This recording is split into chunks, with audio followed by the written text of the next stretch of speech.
নমস্কার, আমি জ্যোতিষ আচার্য শ্রী পারিজাত। আজকে বলবো কুম্ভ রাশির কর্মজীবন ও সম্ভাব্য পেশা কী কী হতে পারে। একটা হিন্টস দেবো, আভাস দেবো।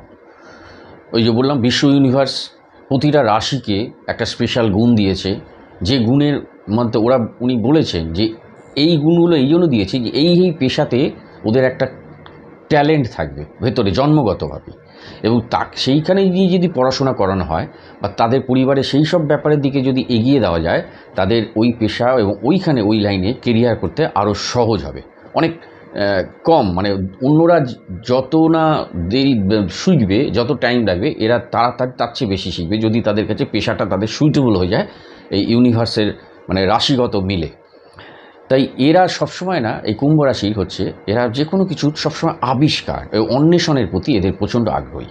যে কোনো কিছু এই বিশ্ব ইউনিভার্স যে কোনো কিছুতে একটা আবিষ্কার করতে চাবে, মানে নতুন কিছু সৃষ্টি করবে, উদ্ভাবক এরা প্রচণ্ড।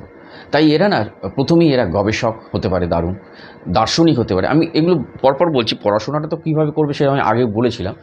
গবেষক হতে পারে, দার্শনিক হতে পারে, এবং অ্যাপ্লিকেশন ডেভেলপার মানে এই যে মোবাইল অ্যাপসগুলো আপনারা দেখছেন, এখানে এই মোবাইল অ্যাপসে আরও কি ডেভেলপ করা যায়, আরও কি সেভাবে আরও নিত্য নতুন জিনিস করে আরও আপ টু ডেট করা যায় ব্যাপারটাকে, এই ব্যাপার নিয়ে এরা কিন্তু খুব পারদর্শী অ্যাপ্লিকেশন ডেভেলপার। এবং এরা ইঞ্জিনিয়ারিং দারুণ, ইঞ্জিনিয়ারিংয়ে এরা পশু চিকিৎসক দারুণ। এরা যেমন কিছু বললাম না, একটা কিছু সেবাতেও এরা চিকিৎসাতে, এবং বিশেষ করে আবার চাইল্ড স্পেশালিস্ট, এরা শিশুরোগ বিশেষজ্ঞ হতে পারে এরা। তারপরে ল্যাব টেকনিশিয়ানস দারুণ। এরা মানে এরা হচ্ছে কি পারমাণবিক ও মহাকাশ গবেষণা বিশেষজ্ঞ হতে পারে। হ্যাঁ, কারণ এরা না সবসময় কিছু খুঁজছে, মানে খোঁজা, মানে যে কোনো কিছু একটা নিত্য নতুন। তাই এরা ওই যখন যারা দেখবেন ফিজিক্সে, মানে মাস্টার অফ মাস্টার বা অ্যাস্ট্রোফিজিক্স, দেখুন সেখানে যারা মাস্টার হয়ে যাবে, এবং এই কুম্ভ রাশিরা তখন কিন্তু অ্যাস্ট্রোলজিতেও ইন্টারেস্ট করবে। কারণ ওরা এটাকে বোঝবার চেষ্টা করবে যে ফিজিক্স, সেই মানুষের এই যে বিভিন্ন রকমের মানব জীবনের এই যে দোষগুণ মানুষ পাচ্ছে, এটা কি সত্যি মানে জিনতত্ত্ব থেকেই পাচ্ছে, মানে সেই বাবা মা তাদের পূর্বপুরুষ থেকে আসছে, নাকি এটা গ্রহ নক্ষত্রের আকর্ষণ বিকর্ষণে সেই পুরুষ ও নারী যে মিলন হয়েছিল, মানে তার যে ফিজিক্স ছিল, তার রক্তের যে কেমিস্ট্রি ছিল, সেই মনে করুন সাপোজ বি পজিটিভ মেল পুরুষ এবং একটা ও পজিটিভ নারীর যদি মিলন হয়, তাহলে যেই মুহূর্তে পৃথিবীতে মিলন হচ্ছে সেই মুহূর্তে পৃথিবীর ওয়েদারে কী কেমিস্ট্রি ছিল, পৃথিবীর ওয়েদার। মনে করুন সাপোজ পূর্ণিমা তিথিতে মিলন হচ্ছে, পূর্ণিমা ত্রয়োদশীতে এগুলো আগেকার দিনে মানে জ্যোতিষশাস্ত্রে বলা আছে। আগেকার দিনের রাজরাজারা না, তারা দেখবেন তারা নারী মানে তাদের রানীর সাথে কখন মিট করবে তারা বলে দিত এই রাজজ্যোতিষীরা, যে তুমি নারীর সাথে এই সময় কৃষ্ণা দ্বাদশীতে এই পক্ষে তুমি তার সাথে সঙ্গমে লিপ্ত হবে। তার কারণ ওরা ক্যালকুলেশন করেছে 10 মাস 10 দিন পর যে সন্তান জন্মাবে সে সব দিকে বিবিধ গুণ নিয়ে জন্মাবে।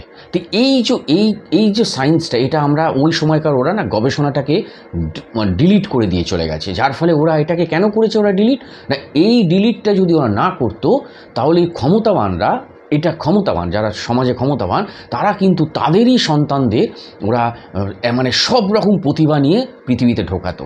তাহলে ওই মানে যারা জানে না, যারা পড়াশোনা, যারা ক্ষমতা নেই, তারা এটাকে আর পারতো না। তাই এটাকে ওরা ডিলিট করে দিয়ে গেছে, যাতে সর্বত্র, তাই একটা ফল বিক্রেতার ঘরেও ডাক্তার জন্মাতে যেতে পারে, ডাক্তার প্রতিভা নিয়ে চলে আসতে পারে, মেধা নিয়ে।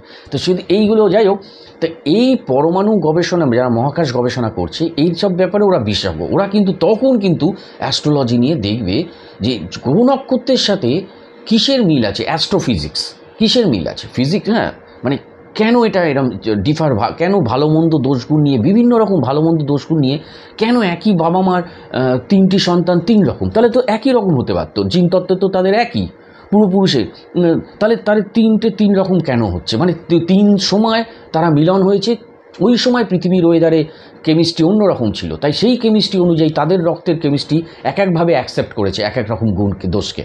তো এটা মানে এগুলো তারা এইসব ব্যাপারে এই নিগুড় বিজ্ঞান নিয়ে তারা এই ব্যাপার নিয়ে গবেষণা করতে পারবে। তাই এটা একটা কঠিন কথা, এটা যারা বুঝবে। যাই হোক, এরপরে আমি সোজাভাবে আরও পেশা বলছি, সেটা হচ্ছে ফটোগ্রাফি, এরা ওস্তাদ, অ্যানিমেশন ওস্তাদ, এগুলো ট্যালেন্ট আছে, ডিজাইনিং ওস্তাদ, তারপরে দেখুন ওই যে চাইল্ড স্পেশালিস্ট, এরা কিন্তু খুব চাইল্ড স্পেশালিস্ট, শিশু রোগ বলেছে হয়তো আগে। তো এরপরে আছে ইতিহাসবিদ, প্রত্নতত্ত্ববিদ, আর্কিওলজি, সেটা হচ্ছে কি ওরা কিছু খোঁজার, বলছি না অন্বেষণ, যে কোনো কিছু খোঁজবার, ইনোভেশন করার এইটা। এবং সবচেয়ে বড় কথা, ওরা রাজনৈতিক নেতা যখন হবে না, মানে রাজনৈতিক নেতা কিন্তু ওরা হতে চায় না। এই কুম্ভ রাশিরা প্রচণ্ড ন্যায়ের কারক, কারণ কুম্ভ রাশি হচ্ছে শনির কারক, শনির রুলিং প্ল্যানেট।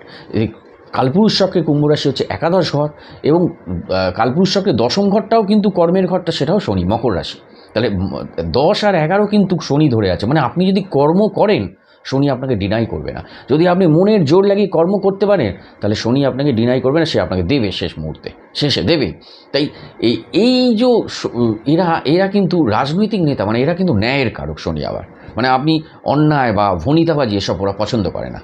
তাই শনি রাজনৈতিক নেতা হওয়ার থেকেও রাজনৈতিক কর্মী হতেই বেশি পছন্দ, কারণ ওরা চাই কর্মী এই নয় না কিছু পাওয়ার জন্য না, ওরা না ওইরা কী বলুন তো, সমাজকে চেঞ্জ করব, সমাজের খারাপ জিনিসকে আমরা ঠিক করব, এই ব্যাপারে রাজনীতি। হ্যাঁ, এরা যদি আপনার উপরে চলে যায়, মানে ভাগ্যগুণে বা ক্ষমতা বলে রাজনৈতিক নেতা বা তার সেখানে দেশের আইন পরিবর্তন করার মতো মন্ত্রী হয়ে যায়, তাহলে কিন্তু এরা দেশের আইন পরিবর্তন করে সমাজকে ঠিক করতে চাইবে।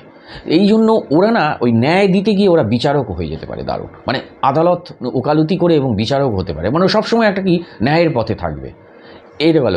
এবার কুম্ভ রাশিরা, এবার বলবো এন্টারটেইনিংয়ে, কুম্ভ রাশি দেখুন নবম স্থান হচ্ছে শুক্রের ঘর, ভাগ্যস্থান, এবং চতুর্থ ঘরও হচ্ছে সুখের কারক, অ্যাসেটের কারক, ঘর বাড়ি অ্যাসেট। তো এই শুক্রর জন্য কুম্ভ রাশিরা কিন্তু দারুণ গায়ক হতে পারে, দারুণ গায়ক, এবং গীতিকার, গানের কথা গীতিকার হিসেবে কুম্ভ রাশিরা দারুণ লিখতে পারে, গীতিকার। এবং ফিল্ম, যারা যদি প্রচুর পয়সা থাকে ফিল্ম প্রোডাকশানও করতে পারে। তাই কুম্ভ রাশিদের বিভিন্ন, আর কুম্ভ রাশিরা অবশ্যই মেয়েরা নার্সও হতে পারে, কারণ নার্সিংও তাদের, কারণ 6 নম্বর ঘরটাই হচ্ছে চন্দ্রের ঘর, 6 নম্বর হচ্ছে স্বাস্থ্য পরিষেবা, স্বাস্থ্য দিকে দেখা হয় 6 নম্বর ঘরকে। তাই এরা নার্সিং ইয়েতেও করতে পারে, চিকিৎসাতেও এরা সেবা দিতে পারে, কিন্তু চিকিৎসার মধ্যে কিন্তু চাইল্ড স্পেশালিস্টে এদের বেশি শুভ। কেন চাইল্ড স্পেশালিস্ট আমি বলছি, মানে হঠাৎ কেন চাইল্ড স্পেশালিস্টই কেন বললাম, চাইল্ড স্পেশালিস্ট এই জন্যে, কুম্ভ রাশি থেকে পঞ্চম ঘরটা হচ্ছে বুধের ঘর, মিথুন রাশির ঘর। আমি কিন্তু এটা রাশি থেকে বলছি জেনারেল, আবার বলছি ব্যক্তিগত ছকে কিন্তু লগ্নই হচ্ছে মেন লগ্ন, আপনার এটা হচ্ছে মুন সাইন, জাস্ট আপনার চন্দ্র যেখানে বসেছিল ওটা রাশি থেকে আমি কাউন্ট করছি, কিন্তু রাশি থেকেও এগুলো অনেকটাই ফলে, এটা একদম ফেলে দেওয়ার মতো না। আপনি তা বুধের ঘরটাই হচ্ছে আপনার মিথুন রাশির ঘর, আর অষ্টম ঘর হচ্ছে আবার কন্যা রাশির ঘর। তাই বুধ পঞ্চমপতি, ট্যালেন্ট কোয়ালিটি বলেছি, বুধ সন্তান কোয়ালিটি ট্যালেন্ট, আপনার ভিতরে প্রতিভা কী আছে। তাই কুম্ভ রাশির আর বুধকে বলা হয় শিশু, চাইল্ড প্ল্যানেট, বেবি প্ল্যানেট, তাই শিশু রোগ মানে শিশু গ্রহ। তাই বুধ মানে একটু দেখবেন বুধ না একটু চঞ্চল, ছপল, বাচ্চা বাচ্চা ভাব সবসময়। বুধের জাতকরা না দেখবেন 70 বছর হয়েছে তাদের মুখটার মধ্যে না একটা বাচ্চা বাচ্চা ভাব থাকবে, সবসময় একটা ব্যাপার থাকবে। তো এই জন্য এই কুম্ভ রাশি এবং বুধের সাথে শনির যেহেতু বন্ধুত্ব আছে, বুধ শনি এবং শুক্র, তাই এরা কিন্তু শিশুরোগ বিশেষজ্ঞ হিসাবেও কাজ করবে। স্বাস্থ্যটা যেহেতু স্বাস্থ্য পরিষেবায় ইঙ্গিত করছে 6 নম্বর ঘরকে, তাই এরা যদি ডাক্তার হয় এরা কিন্তু হঠাৎ টানবে চাইল্ড স্পেশালিস্টে। ঠিক আছে, আজকে এই পর্যন্ত। নেক্সট বলবো মীন রাশির কর্মজীবন ও সম্ভাব্য পেশা কী কী হতে পারে। সকলে ভালো থাকুন, ভালো থাকার অন্তত চেষ্টা করুন। আমি চেষ্টা করব আপনার এমন কিছু তথ্য দেওয়া যাতে আপনাদের কর্মজীবন, আপনাদের বিবাহিত জীবন, আপনাদের জীবনে চলার পথে একটু যদি সহজ করে দেওয়া যায়, একটু যদি হেল্প করে দেওয়া যায়, ব্যাস তাতেই আমি যথেষ্ট আমার কাছে। নমস্কার।